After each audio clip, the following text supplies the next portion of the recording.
Hi,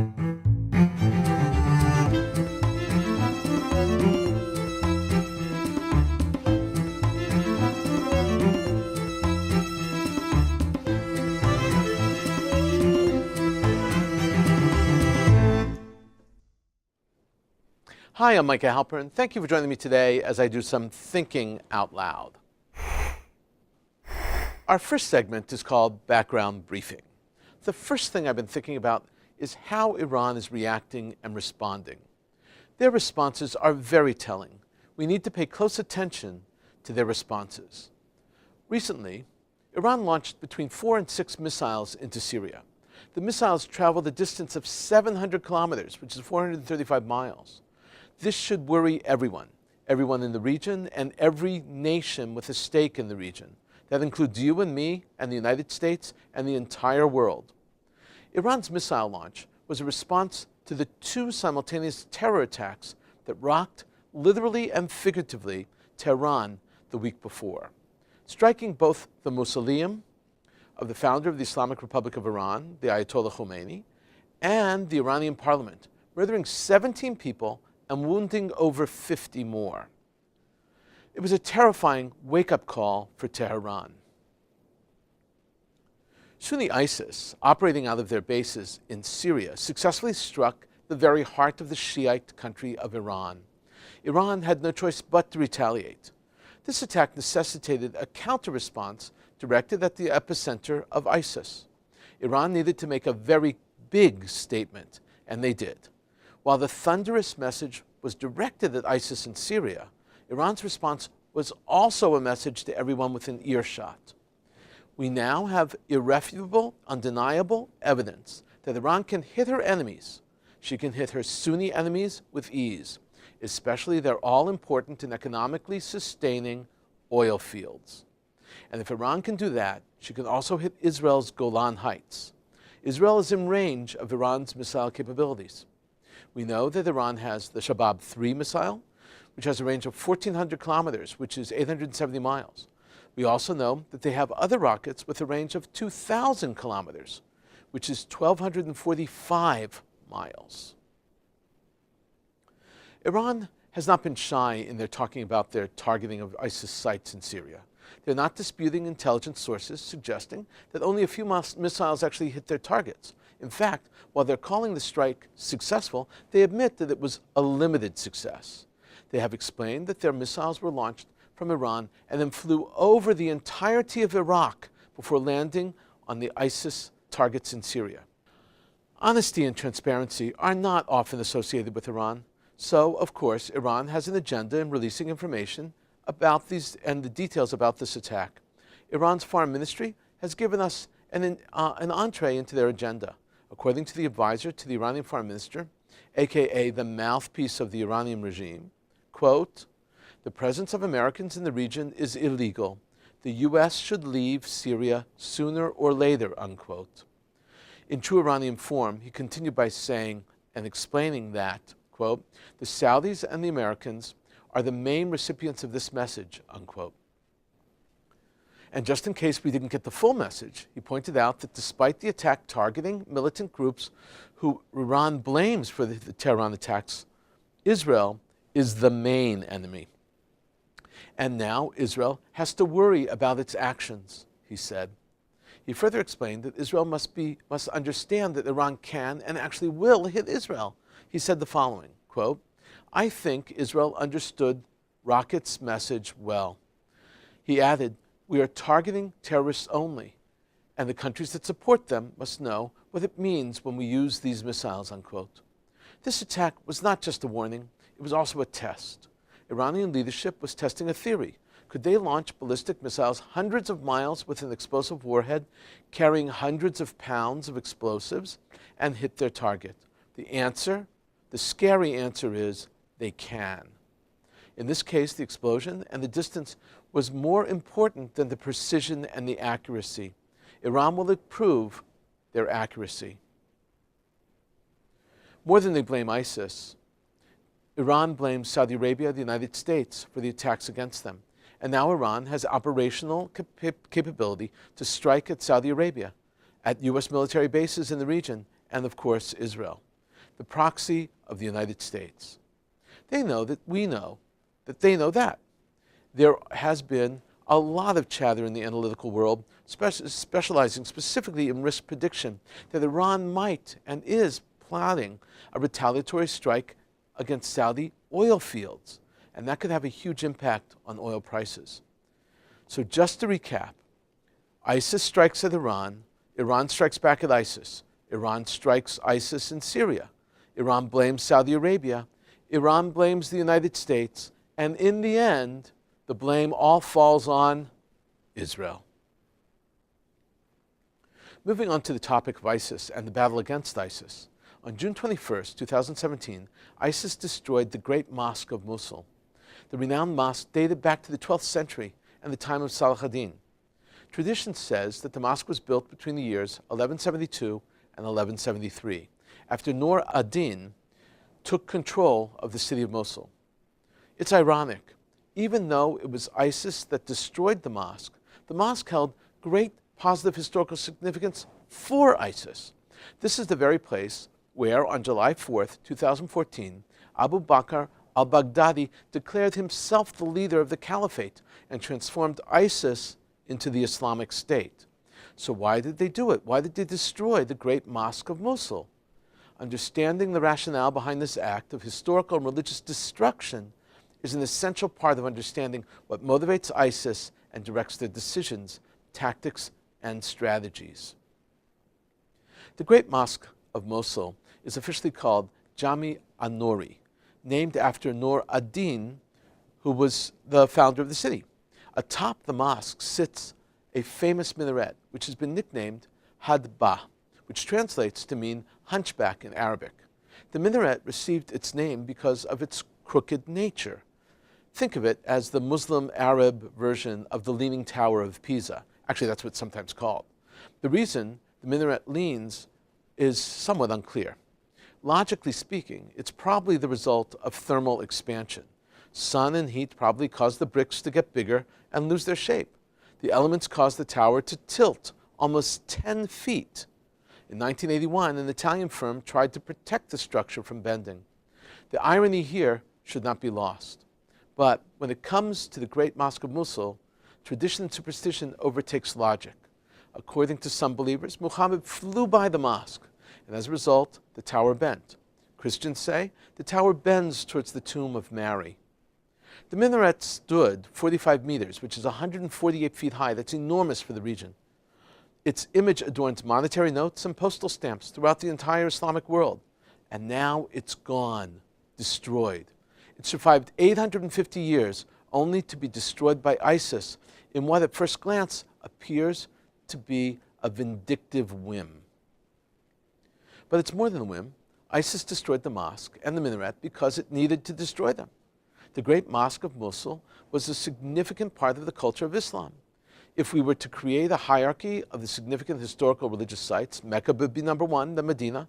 That would top the list, followed by Al-Aqsa in Jerusalem, then the Mosque of Mosul. Next in line would be the Umayyad Mosque in Damascus. This is why ISIS destroyed the mosque. That meant so much, or as much to them as it did the rest of Islam. At 9:50 p.m. on June 21st, 2017, Iraqi forces were moving closer and closer towards the ISIS forces in the Great Mosque. They were within 160 feet of the minaret when ISIS blew it up. In the eyes of the approaching Iraqi fighters, reaching the mosque symbolized their victory over ISIS. The Iraqi Prime Minister, Haider al-Abadi, went so far as to call it a declaration of defeat by ISIS. ISIS could not let that happen. We already know that ISIS destroys historical sites with great regularity. They destroyed the ancient city of Nineveh without a second thought even. They destroyed the burial site of Jonah without a thought. But this act of destruction was different. In this case, ISIS knew how valuable the mosque and minaret were to other Sunnis and themselves. And despite its value that it had for them, ISIS came to the only conclusion they were capable of. If we can't have it, no one can. And so they blew up the mosque and the minaret, and with it, hundreds of years of history. The Great Mosque of Mosul was the last vestige of ISIS in Mosul. The black ISIS flag flew defiantly from its top. ISIS could not permit another flag to fly from the famous minaret. In their minds, today and forever after, they, and only they, were worthy of controlling the great mosque of Mosul. That arrogance is what informs ISIS. It is how they make their decisions. It is how they live their lives. Without a second thought, ISIS detonated a piece of history, a place of religious worship, a monument to Islam. All that is left are stamps and pictures. Coming up next, points of view. Here's what some important voices have been talking about. Today, I'd like to discuss two columns dated June 24, 2017. One is from the New York Times and the other from the New York Post. First up is a column from the New York Times. It is a powerful comment about the fear and horror that accompanies many Muslims in everyday life in America, especially teenagers. The column is by Sahar Habib Ghazi, who is a Muslim and the managing editor of Global Voices. Ghazi is motivated to write a piece about breaking the fast during the month-long fast of Ramadan. A young Muslim woman named Nabra Hassanin was murdered coming out of an IHOP in Virginia. She was with her friends after they broke fast.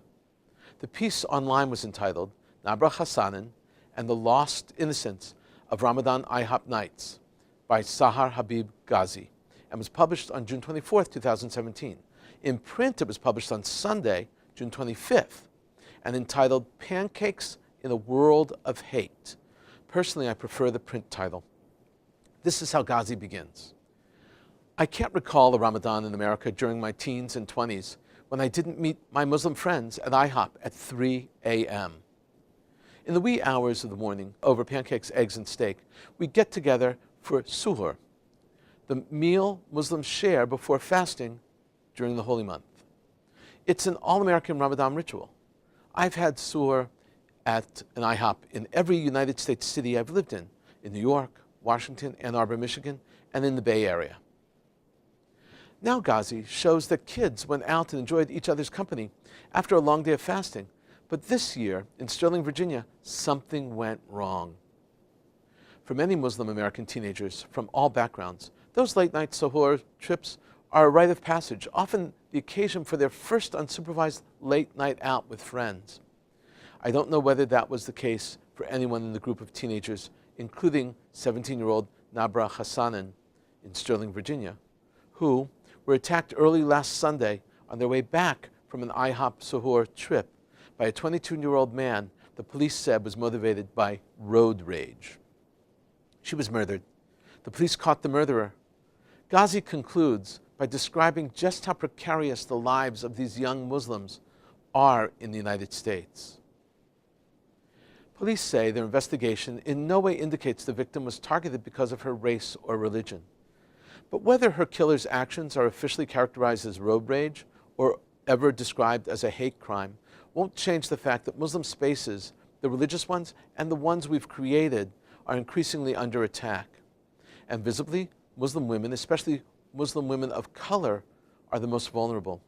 When I mused about this in a Facebook post, a friend reminisced in a comment about her own Ramadan IHOP runs over the years in Tampa, New York, and Washington, wondering, were we always teetering so close to the edge of danger? It's what many of us are thinking, but I don't want a uniquely Muslim American tradition to be ruined by fear. As long as young people and pancakes exist, the kind of suhoor that made up Miss Hassanin's final memories will be sacred. A powerful and powerfully written and important challenge for all of us. Second up is an editorial from the New York Post. Remember, an editorial is an opinion, and it's the opinion of the editorial board. Editorials are not signed. This one is entitled President Trump's Next Syria Test and was published online June 24, 2017, in the print edition Sunday, June 25th, 2017. This is how the editorial begins. President Trump will soon have made good on his vow to crush ISIS in Syria and Iraq. But that success is going to force him to decide what comes next, whether to risk wider war by protecting Americans on the ground, allies in Syria, or to leave them to the untendered mercies of the Assad-Putin-Iran coalition. Russia is already threatening to shoot down U.S. planes over Syria after an American craft took out a Syrian regime plane that was assaulting units of the Syrian Democratic Forces, the U.S. armed ground troops who've been taking the fight to ISIS. Iran is flexing its muscles too, with missile strikes into Syria, even as Putin's navy also fired inland. We've seen the editors lay out their premise that in Syria, this is just the beginning. And this is how the editorial concludes. It suggests that there are more obstacles to overcome, more for Trump to overcome. Most U.S. allies in the Mideast would be happy to see America protect the SDF as a check on Iran's power, but not, Turkey, because the group is mostly Kurds whom Ankara fears will support the warring of Turkish Kurd rebels. Indeed, the Turks say Washington promised to take back the arms we gave the SDF once ISIS is crushed. How the heck Team Trump could enforce that is anyone's guess. We understand Trump's advisors are divided on what to do, since no choice is good here. The president is going to have to make this call and stick with it. Coming up, commentary through cartoons, where pictures tell the story. I want to discuss 4 cartoons today. The first is a pictoon, where a message is put onto a picture. The picture is of Peter Falk in his role as Columbo, the bumbling detective. He's asking a question about terror. He's asking, quote, if only I could find something that linked all these terror attacks together. This is funny because the obvious thing is ISIS, and yet the Europeans reject the meaning of the first letter of ISIS, which is, of course, Islamic. Next up is a cartoon by Gary Varvel, and it was published May 23, 2017. It's called Middle East Road to Peace, and it's from Creator Syndicate. Donald Trump is standing under a sign, and the road is cut with a huge drop in the space to the other side. On the other side is an ISIS terrorist with a suicide belt and a bloody sword and the rocket which reads terrorism. The obvious point is the road to peace has been destroyed by ISIS. Next up is also by Gary Varvel and is dated May 15, 2017, also from Creator Syndicate. This is a cartoon that we can all relate to. It has absolutely nothing to do with our theme, except that we all see it all around us. A flight attendant is explaining procedures to everyone on her flight. She says, in the event of a brawl during the flight, boxing gloves will drop down. This is a great pun and a play on the rash of violence on planes that we're all confronting today. This last cartoon is from Special Operations Forces Report. Their cartoonist is named Lang. This cartoon was published June 7, 2017. It's entitled How the West Was Lost. It's an obvious play on the old Western show, How the West Was Won. In this case, the UK person is cowering in the corner with a bloody knife and blade, which reads above him, Islamic terrorism. On the ground are instructions, 3 of them: run, hide, and tell. A very sad state of affairs. In a moment, my own perspective and a few predictions. Iranian President Hassan Rouhani made a public defense of Qatar. Rouhani explained that Qatar has unfairly been isolated. He said the, quote, siege of Qatar is unacceptable, unquote. This was reported on IRNA, or IRNA, an official medium arm of the Iranian establishment. Now, this is what he said exactly. Quote, Tehran stands with the Qatari nation and government. We believe that if there is a conflict between regional countries, pressure, threats, or sanctions are not the way to resolve differences. IRNA quoted Rouhani as giving over this message to Qatar's emir, Sheikh Tamim bin Hamad Al Thani, in a telephone call. The president also told the emir, quote, the siege of Qatar is unacceptable to us. The airspace, land, and sea of our country will always be open to Qatar as a brotherly and neighboring country, unquote. This should not be a surprise. Qatar has upset the apple cart. They have come out in support of the Muslim Brotherhood, Hezbollah, and Hamas. And they're also suggesting, and this is the big one, that Iran should be taken seriously as a regional power. Now Iran is coming to their defense. Israel and the U.S. have signed the Cybersecurity Pact. The pact was signed during the Cybersecurity Conference. President of the conference was Tom Bussert, President Trump's advisor on Homeland Security. Bussert explained the importance of partnering in order to curb cyber terror. He said their intention was to, quote, stopping adversaries in networks and identifying ways to hold bad actors responsible for their cyber terror activity, unquote. Prime Minister Netanyahu spoke at the conference saying that 1/5 of the world's investment in cybersecurity, it's 20%, is invested in Israel. He said that Israel is home to tens of companies that deal with cybersecurity. Every day, Israel is attacked by tens of thousands of cyber attacks. The country is well equipped to repel those attacks. Participation in this conference signals a serious step forward in the global coordination against cyber terror. President Bashar Assad of Syria has been ensconced in his capital stronghold for years. Assad seldom leaves his palace. Since 2011, when the civil conflict erupted there, the Syrian dictator has wisely remained in the most secure and safe haven to avoid assassination. But at the end of Ramadan, Assad ventured to Hama, a large city in southwest Syria. Hama was host to some of the largest protests against Assad at the beginning of the conflict that has embroiled Syria for the past 6 years. The Syrian president ventured to Hama for the final prayers of Ramadan and the beginning of the 3-day festival of Eid al-Fitr, which marks the end of Ramadan. This is a telling and important move. The choice of Hama over all the other cities of Syria illustrates that Assad feels he's in control of the symbol of the revolt. The decision to leave his enclave means that Bashar Assad believes that the tide of the conflict has shifted enough for him to be safe in the focal point of the rebellion against him. This may indeed be the beginning of the end of the conflict and the return of Assad as the undisputed leader of Syria. The Palestinian Authority continues to pay families for terrorists.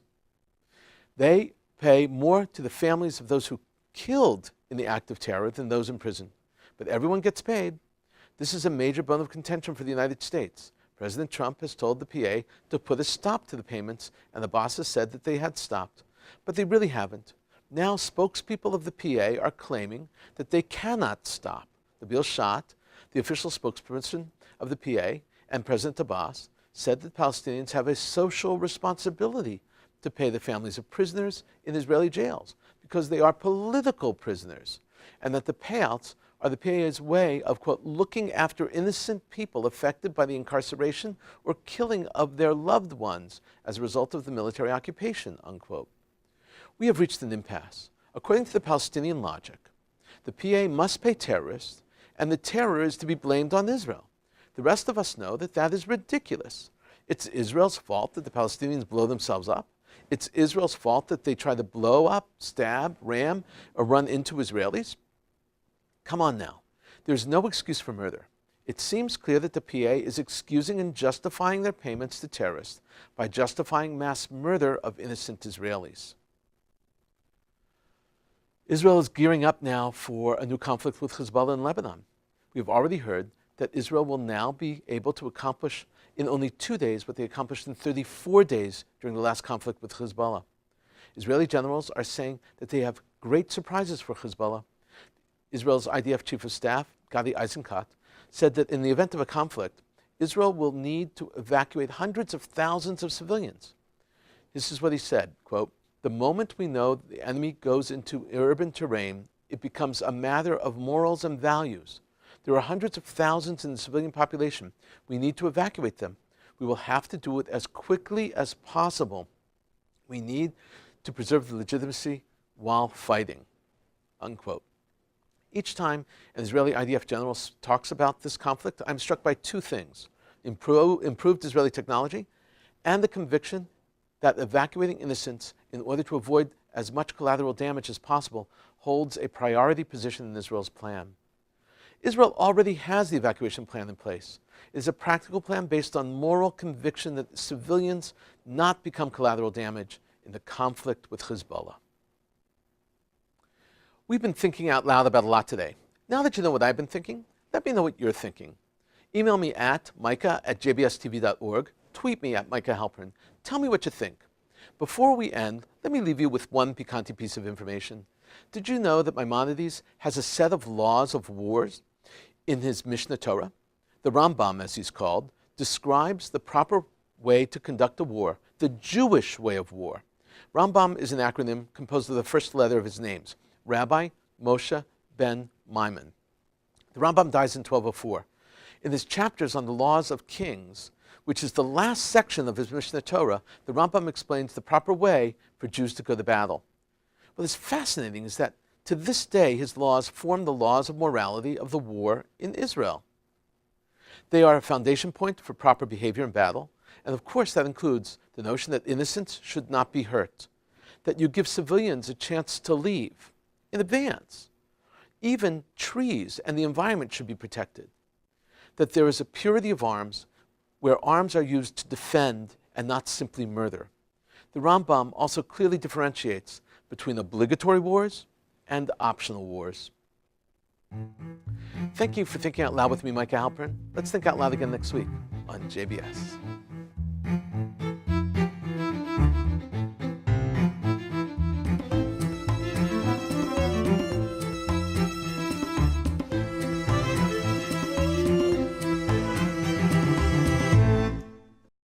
We would be pleased to send a complimentary DVD of this program to anyone who wishes to support JBS, the Jewish Broadcasting Service, with a tax-deductible gift of $36, double chai or more, to the nonprofit organization Jewish Education in Media. Simply visit the JBS homepage and click on the Donate button to make a donation by PayPal or your credit card. And please indicate the program for which you would like a DVD. Or you can send your tax-deductible check made out to Jem, Post Office Box 180, Riverdale Station, Bronx, New York 10471. And again, please remember to indicate which program you would like to receive with our compliments. And we thank you for your kind support.